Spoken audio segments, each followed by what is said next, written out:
Goodness with care from our villages, Arokya Milk.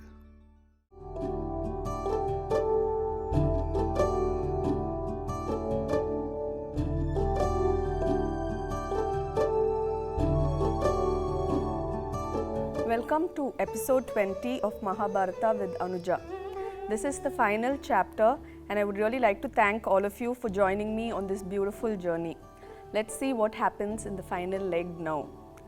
Yudhishthira had finally prevailed with the help of his brothers. He was seated on the throne of Hastinapura and after a long time things were going very smoothly for the Pandavas, and yet Yudhishthira could not shake off the residual feelings of guilt.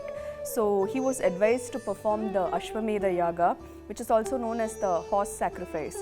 Now there was a problem there because their treasury was empty, absolutely empty, and Yudhishthira worried about raising funds for this.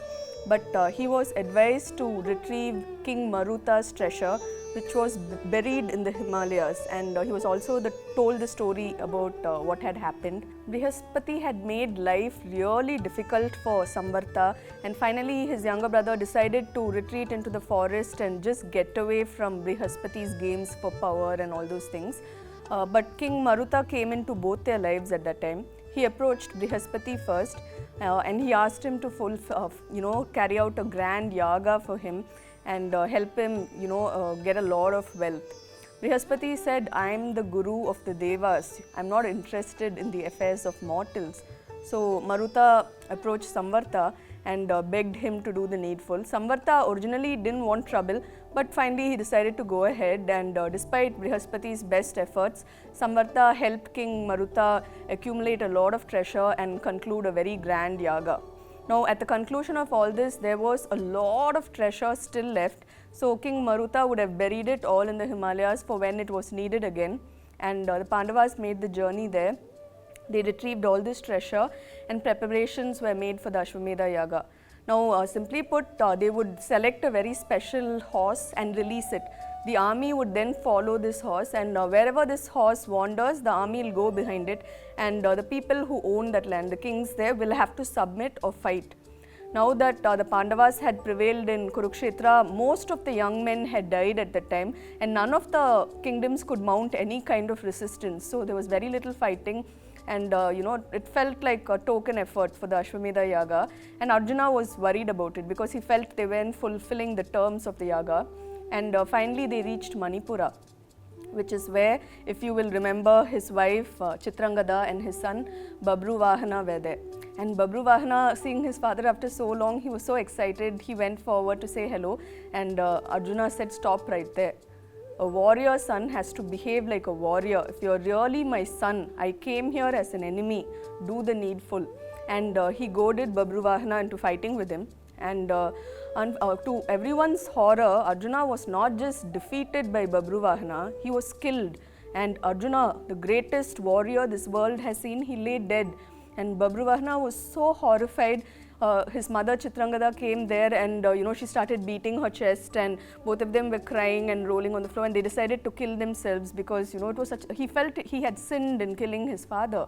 Now Ullupi, the serpent princess who'd fallen in love with Arjuna, she also appeared on the battlefield, and unlike these two, she wasn't crying. There was a weird smile on her lips, and Babruvahana and Chitrangada, they started abusing her. They said, "Your love for Arjuna was false. How can you be happy when he lies dead like this?" And they started saying mean things to her. And Ullupi continued smiling, and then she said, "Let me explain. Give me that chance at least." And she said that when the grandsire, when Bhishma had been killed in battle, as if you will recall, he had fallen in battle at the time. If you would recall, it was Arjuna's arrows which had penetrated his tough skin, and he was laid low on a bed of arrows. And the Vasus, his brothers, who had been watching from heaven, they were very much traumatized by the sight of their beloved youngest brother lying like this, and they had cursed Arjuna.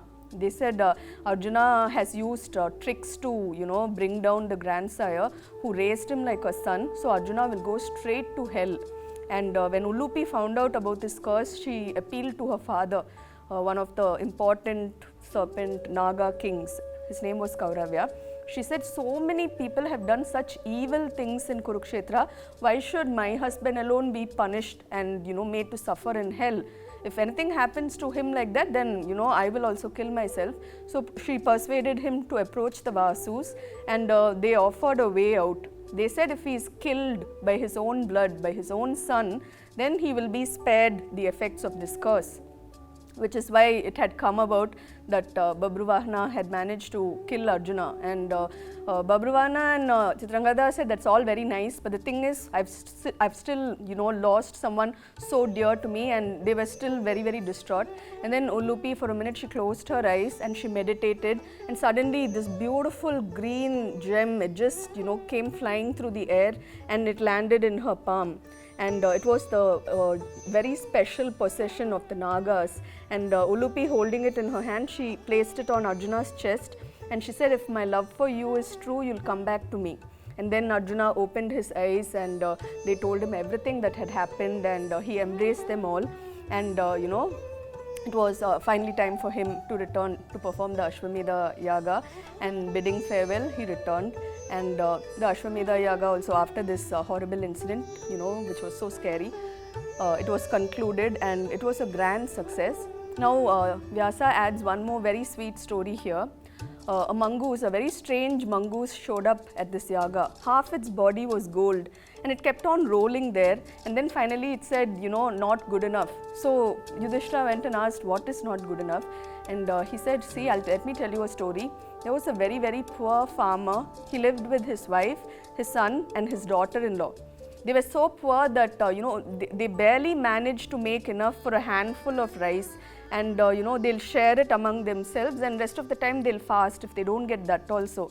Once after fasting like this, when they'd been unable to procure food grains, it so happened that somehow they managed to once again get a handful, and they cooked it, and they just sat down to eat when a guest showed up at their doorstep. Don't you hate it when people have horrible timing like this? So before they could place even one morsel, this guest showed up. So immediately they all got up without eating, and they asked the guest to sit down, and the father offered his portion to the guest, and the guest ate it up in one mouthful, and he was still hungry. So immediately this farmer's wife, she came and said, give him my share as well. He was very sorry to do it, but he gave it, and the guest ate that, and he was still hungry. So you know what happened next? The son and the daughter also gave this, and they all decided to go, the son and daughter-in-law, they all decided to go hungry, and then the guest revealed himself to be Dharma, and he blessed them. He said, not many people will have the kindness and generosity to give the last mouthful of food they have to somebody else, so you'll be blessed forevermore. And he had departed, and the mongoose, there was a little remnant on the floor of this meal, and while he would have rolled on it, and half his body would have turned to gold. So he said, that's why I said your sacrifice is not as great as that poor farmer's sacrifice. And again, the whole point of the story is you don't have to spend a lot on pujas and all those things to accrue merit. You just need to live right and be kind to everybody. Now, moving on, Yudhishthira took a lot of care not to hurt the feelings of Dhritarashtra and Gandhari. He had the patience of a saint after everything Dhritarashtra had done to them. He was very careful to treat them as though he were their own son, and he told his brothers also, they're very old, don't hurt them in any way. But Bhima felt that Dhritarashtra deserved everything because he felt he'd been weak, and it was because of him that so much had happened to them. So Bhima would brag while they are within hearing distance. He'll say, this is how I smashed Duryodhana's thigh, or this is how I ripped out Dushasana's arm, and they'll get very sad. And soon they told Yudhishthira, you've all been very nice to us, but let us go to the forest. We'll spend our last days doing penances. We'll pray, we'll fast, we'll enter that sannyasi stage of life. And Yudhishthira tried to stop them, but Dhritarashtra and Gandhari decided to leave, and with a heavy heart he allowed them. And then he realized that Kunti also wanted to go with them. He couldn't say no, and these three elders, accompanied by Vidura and Sanjaya, they went into the forest, and they say their lives were claimed by a forest fire. And all the wise men started saying that the age was drawing to an end, the end was near. And meanwhile, in Dwaraka, which was Krishna's kingdom, there were some weird things happening because it was time for Gandhari's curse to go into effect. What had happened was now Vishwamitra, Narada and Kanva, these were three powerful sages. They had visited Dwaraka, and some youngsters led by Shamba, who was Krishna's son by Jambavati. He approached these sages dressed as a woman, and they put a cushion inside to make it look like he was pregnant. And Shamba approached these sages and he said, "Can you predict the gender of my baby?" And then the three men cursed him. They said, "You haven't given us the respect we deserve, but you're going to pay for it." He said, three of them, they said, "Shamba, you will deliver something. It will be a mace and it will bring about the destruction of the Yadava race." And with these ominous words, they left. Shortly after that, Shamba delivered an iron mace and it was taken to Ugrasena. I bet that was really painful. Anyway, it was delivered to Ugrasena, and he said, crush this mace into powder and toss it into the sea, which is what they did. But this crushed powder was brought back by the waves and deposited on the land, and they say thick clumps of grass grew there, okay, and with really sharp blades. And as for the tip of the mace, that could not be powdered. It was a sharp point, and they just tossed it into the sea, and it had been swallowed by a fish. A hunter caught this fish, and he found this sharp point and he used it to make an arrow. Now everything, all the elements for the destruction of the Yadava race was in place, and Krishna knew the end was coming near. There were lots of distressing omens seen in the sky, and once more, women delivered monsters, water bodies started giving blood, cows would not give milk, and they all knew something bad was going to happen. So Krishna said, "Let's go on a pilgrimage to Prabhasa." And after concluding this pilgrimage, they all sat down together for a picnic. There was lots of drinking, there was lots of feasting. And what happens when, men have had too much to drink? They start talking about old stories, and they brought up Kurukshetra. And Satyaki was the first to speak. He said lots of horrible things happened in Kurukshetra, but the worst was what that coward Kritavarma did. He murdered so many sleeping men, and the world will never forget his disgraceful conduct. And Kritavarma told Satyaki, "What, you think you're very great? You beheaded Burushrava when he was, in that yogic trance. You're only the coward." And the two of them started arguing, and Satyaki picked up a mace and he killed Kritavarma. Immediately, Kritavarma's relatives attacked Satyaki, and Krishna's son Pradyumna, he went to Satyaki's defense, and he was also killed. He was literally torn apart by Kritavarma's relatives. And Krishna, seeing his son and friend lying dead, he lost his temper. He grabbed a clump of that areca grass, and it turned to weapons in his hand, and he started killing people left, right and center. Soon all of them started picking up these blades of grass. They became deadly weapons, and brother murdered brother, father murdered son. It was horrible. It was like just too horrible, the carnage that followed, and the entire Yadava race was annihilated. Okay, and Krishna, after a while, he just watched the destruction for a while, and when he saw that they'd all died, there were only two survivors other than him. One was Daruka, his charioteer, and a minister named Babru. Krishna was just turning to talk to Babru when suddenly a trident came out of nowhere and cut off Babru's head. Now only the two of them were there. Krishna said, "Daruka, you carry the news to Arjuna. Tell him to take care of the women and children." And then he went looking for Balarama. He saw Balarama sitting on the seashore. He was in that meditative state, and his soul had left his body. It took the form of a serpent, and it was, flying towards the sky. So Krishna knew his time had also come. He walked around for a while. It was in keeping with Gandhari's curse. He was all alone. And then he sat down in one spot and he crossed his leg, revealing the sole of his feet. It was supposed to be his only vulnerable spot. And Jara, the hunter, using that special arrow of his, he released it and it pierced Krishna's feet, and Krishna, lay down, and he didn't have long to live. Jara apologized to him, but Krishna blessed him and sent him away. And it was at that spot where Krishna's left this world, and it was very, very, very horrible what had happened to the Yadava race. When Arjuna heard this, he simply could not believe it. He was heartbroken. He was thinking, how can I live in a world without my best friend? But he went all the way to Dwaraka, and he spoke to the surviving elders, and he made arrangements for their funeral rites to be conducted for all the fallen. And then he started gathering together the women and children and the survivors, and they were making their way out of Dwaraka. As they left, they say this amazing fortress, it just sank into the sea. And Arjuna carried on, but suddenly they were attacked by robbers. And Arjuna found that he couldn't remember any of the mantras to use his celestial weapons, and suddenly his quiver, which was inexhaustible, was empty. Arjuna did not know what to do. Finally, the robbers killed most of them and left. The few remaining survivors, Arjuna took them to Indraprastha, and there he placed Vajra on the throne. Now, Vajra was Aniruddha's son, and Aniruddha was Pradyumna's son and Krishna's grandson. So Vajra was placed on the throne, and before returning to Hastinapura, Arjuna went and met Vedavyasa, who told him that the age had ended. All of them had achieved what they'd been born to do, and it was time to depart.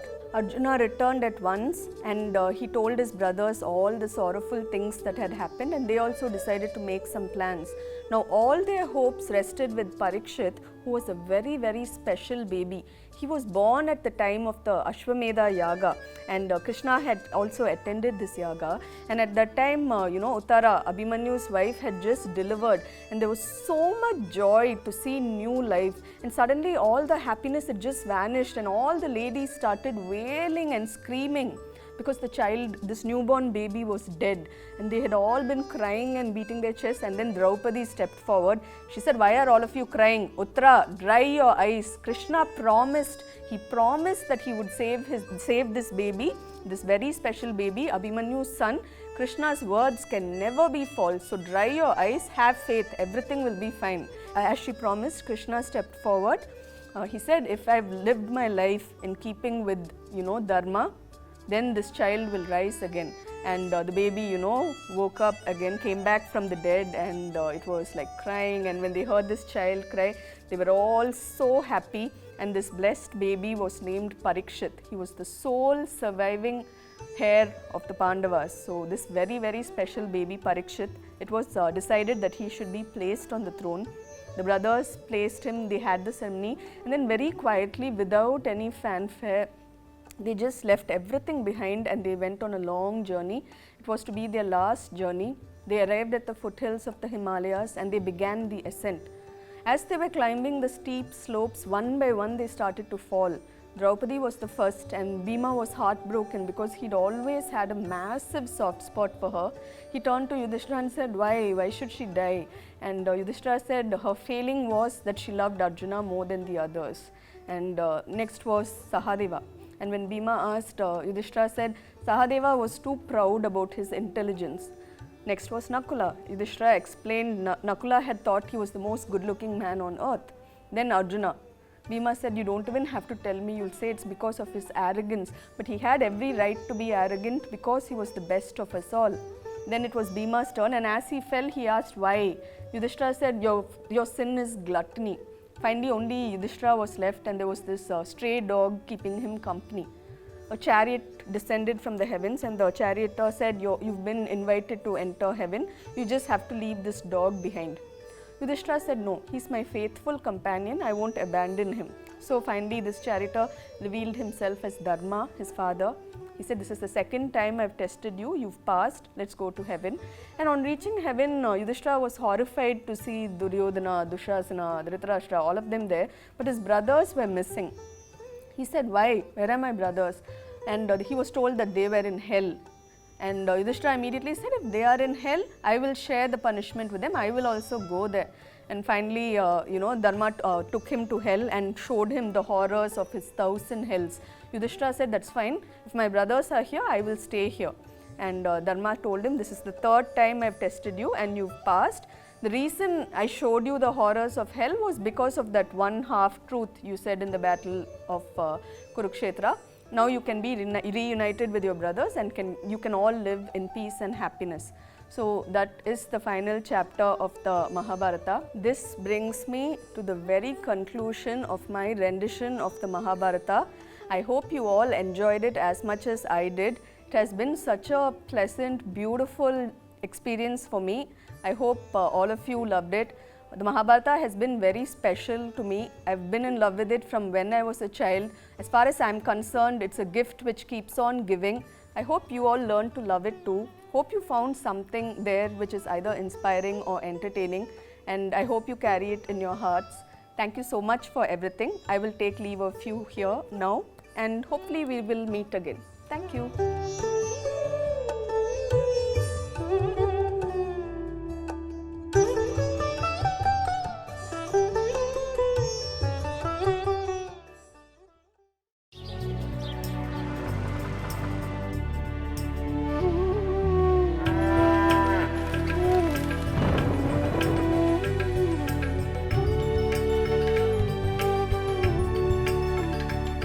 Goodness with care from our villages.